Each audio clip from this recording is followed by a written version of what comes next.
International Journalism Festival, third day. Here we are with Greg Barber of Washington Post. He's the director of Digital News Project. Thank you for being with us. Oh, thanks so much. Happy to do it. So, the audience that is going to watch this video maybe will wonder about your job. What is it about?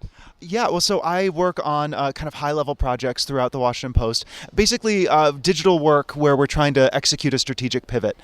So I'm working on comments and community, which is how I got to do the work that I'm doing on the Coral Project now, which is the session that I just did here at the festival.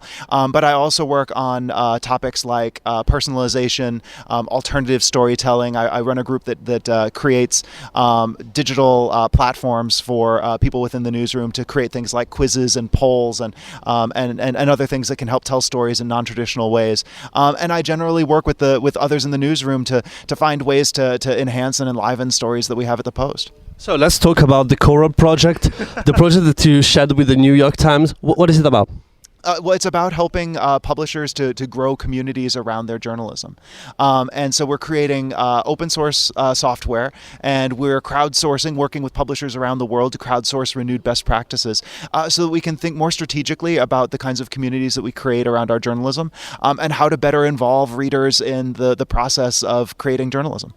So my last question is, how can you engage a community? How did you do that in the Washington Post? Yeah, well, so at the Washington Post, we have some tremendous communities that have cropped up around blogs like our Capital Weather Gang. Our advice columnist Carolyn Hacks has a great community. One of our national reporters, Joel Achenbach, has a terrific community. We have communities around U.S. politics and a legal blog that we have, and sports and all sorts of other things. And the way that you do that is, as a journalist, really just participate, ask some questions. We're good at that. Get some answers, interact with users, get to know them. The people who are participating in our interactive spaces on the Washington Post are our most loyal users.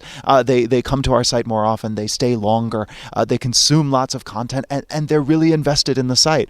So it's time well spent making sure that, that we connect with them, talk about our journalism, learn from them. It's all a part, really, of the reporting journalism process, getting to know your community and understanding what their needs are. Thank you very much.